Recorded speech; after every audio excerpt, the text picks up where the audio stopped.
Hello, it's Drake, and today, if you can believe it, I will be making a tag video. Now, uh, I very rarely get involved with tag videos, and I think for good reason. They very rarely appeal to me. And really the only reason I'm making a tag video today is because what I'm going to talk about today, the Scholar Spotlight, I'm just truly curious what some of my friends would say to this prompt. And so, yeah, I'll be tagging them at the end of this, but their names will be in the description. And if you're watching this and what I talk about appeals to you, as always, consider yourself tagged. So what today's video is going to be is I've titled it Scholar Spotlight. And I've been thinking more and more lately about scholars I admire because I have significant critiques of the modern system of academia, deep and systemic critiques, and acute and particular critiques. But one thing that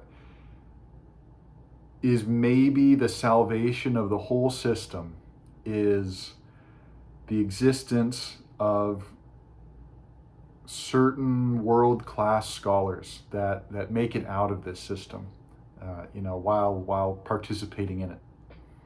Make it out in the sense of exceed the system that they're working within. And so I want to talk about some of the scholars I admire. I have a deep admiration for scholarship. I think my reading in Chinese literature and culture has only furthered that, and then also my reading in the Middle Ages, the European Middle Ages, has only furthered that. So I'm going to start off today with one of the scholars that I deeply admire, named Stephen Owen. And my default format for this is going to be give a brief rundown of their biography. When did they live? Where did they live? Where did they teach? What did they study? And then give a run through of their major works, ideally the ones that I have, or have read, or, if you're doing this tag, the ones that you appreciate the most. Also, I'm going to talk about my engagement with the scholar, what books I own, what have I read, have I spoken with them, have I reached out to them, this kind of thing. Which scholars influenced them, which scholars did they influence, and then that'll be it. That'll be the tag video, I think. So anyway, yeah, feel free again if this interests you, make your own video. I'd love it. So anyway, Stephen Owen. All right, pretty common name, but if you look up Stephen Owen's Sinology, you'll get the exact guy. He was born in 1946, and he went to Yale, and he got his PhD there in 1972 under a man named Hans Frankle. And it just so happens I have a book by Hans Frankle, published by, you guessed it, Yale University Press, that is a collection of interpretations on Chinese poetry. And the cool thing about this book is that he covers all the major genres of classical Chinese poetry, ranging from the Shi style, the Fu style, the Ci style, and San Chu, which I don't really know that well personally, but his readings are just excellent. But notably, Hans Frankle, it says here in the review, a particular strength of the author is his solid grounding in world literature. Comparisons are drawn with such material as ballads from England, Germany, and elsewhere, as well as poems by such figures as Swinburne, Pope, Góngora, and Victor Hugo. And that'll be notable in a second when I talk about Stephen Owen. But yeah, Hans Frankle, this is a beautiful book on Chinese poetry. If you want to pick one up, this one wouldn't be a bad starting point. It's a scholarly starting point, but I think if you're watching this video, you can probably handle it. So anyway, Hans Frankle was his doctoral advisor. And then within 5 years of acquiring his PhD, he published the following book, The Poetry of the Early Tang. And I'm pretty sure this one was published by Yale. Yeah, Yale University Press. And this is a reprint by Quirin Press, right, as you can see there, which is a reprint press of major works of Sinology, Chinese language and literature, I think more appropriately you'd call it. And they're an amazing press. If you're interested in Chinese stuff, you have to look into them.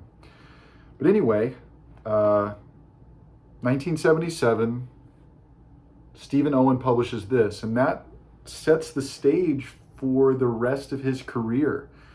He was an expert in, still is, but throughout his career, he was known as an expert in Tang Dynasty poetry specifically. And this book is a mixture of a literary history, a critical genre history of the Tang Dynasty, and I use it as a reference work. Does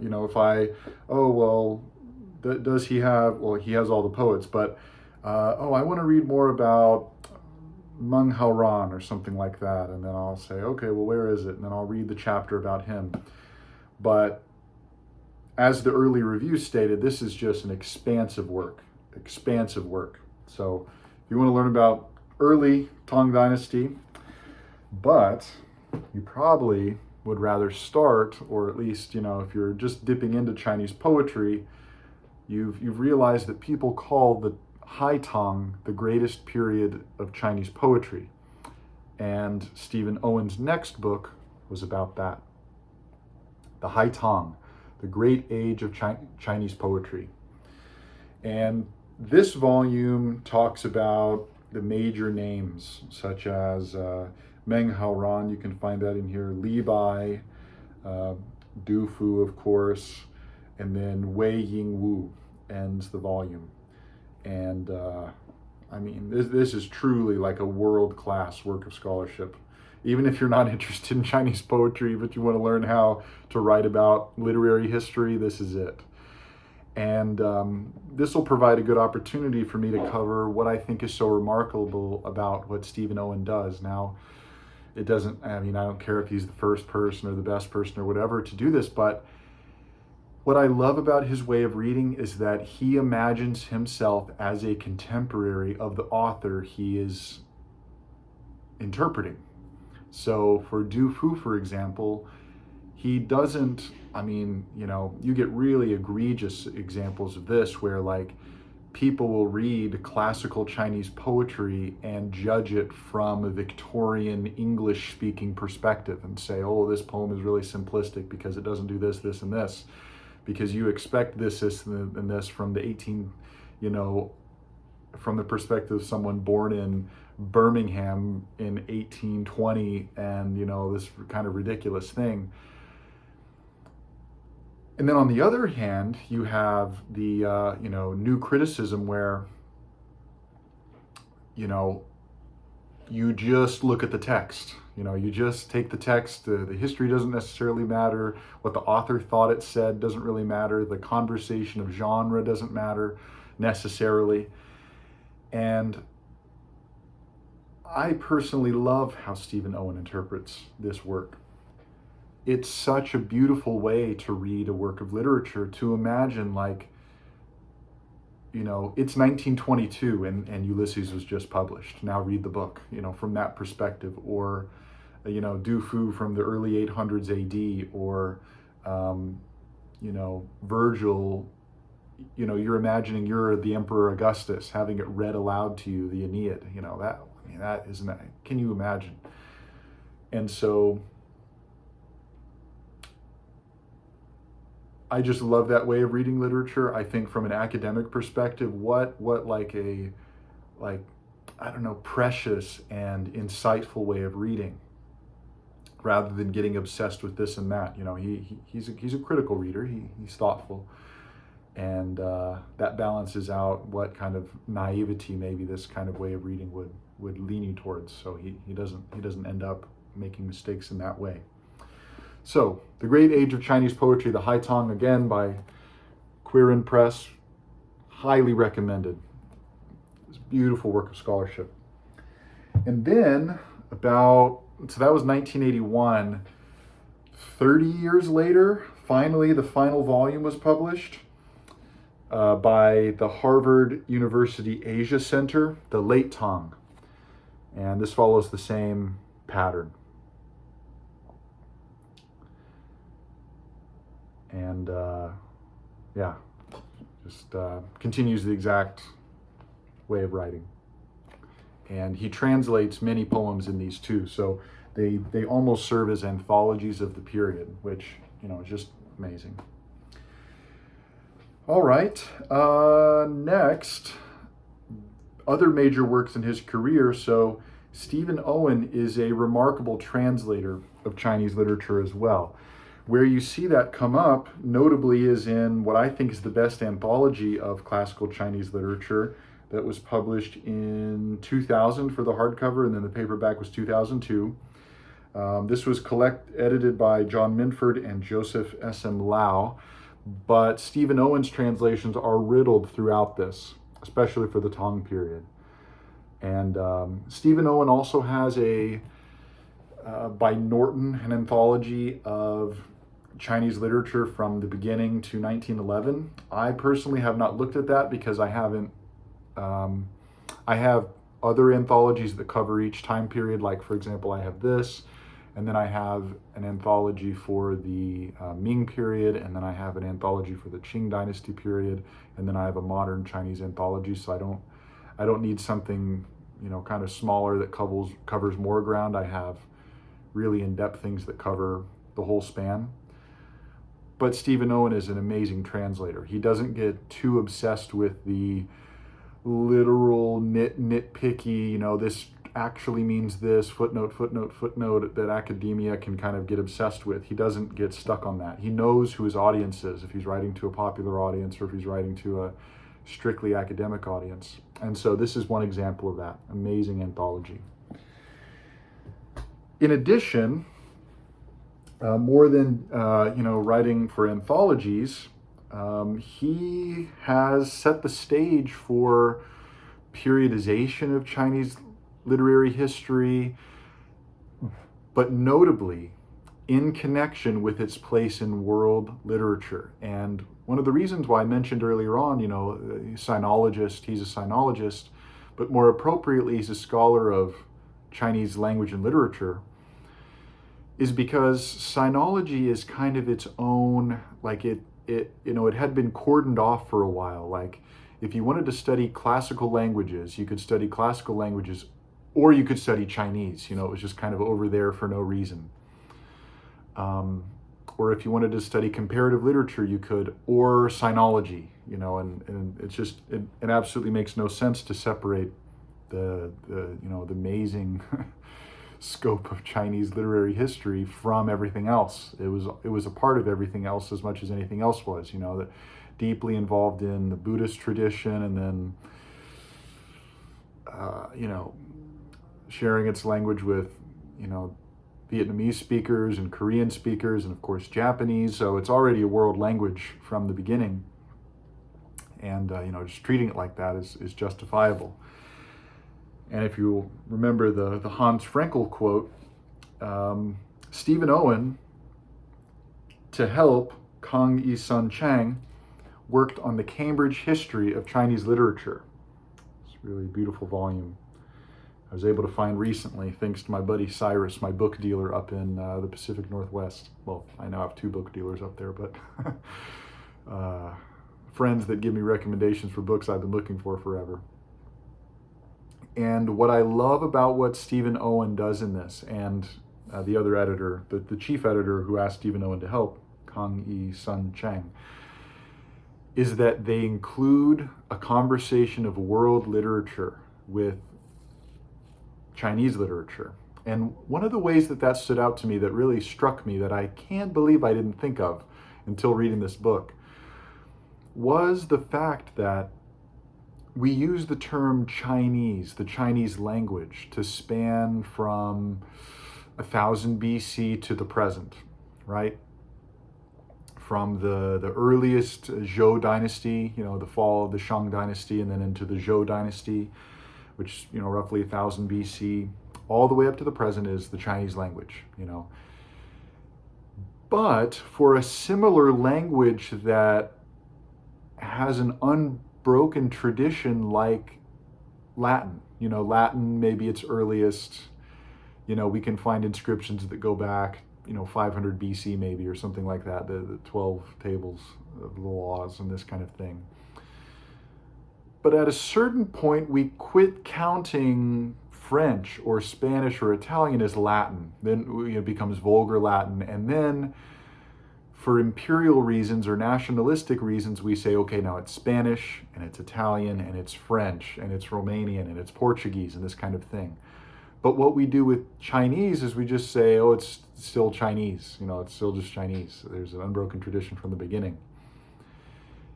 And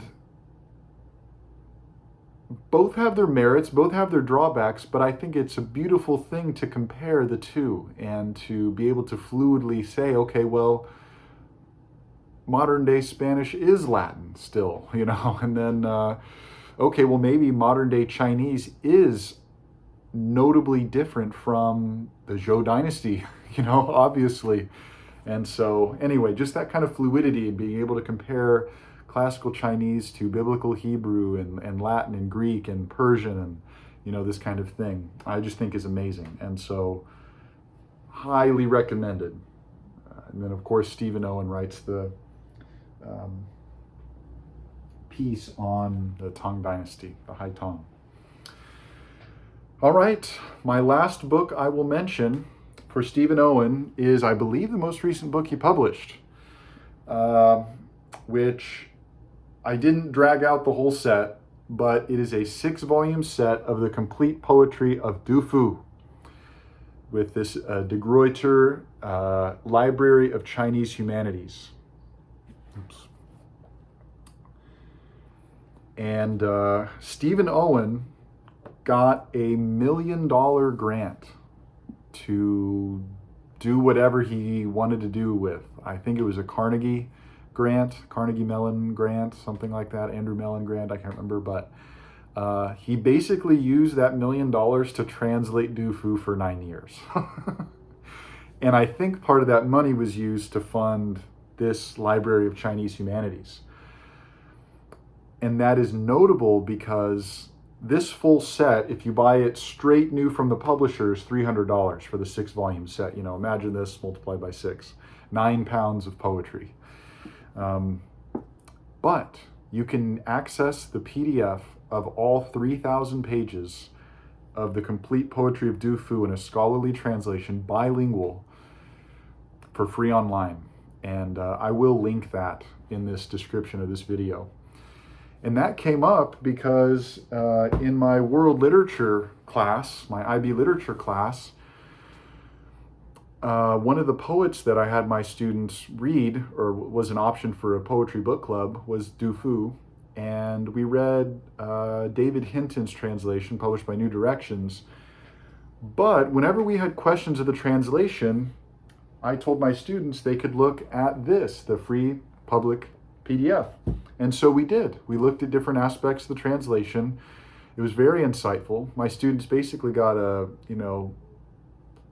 not a master class, but like a primer in translation theory and the difficulties of translation and all that. And they got to read one of the greatest authors in all of human history, Dufu, with Stephen Owen's help.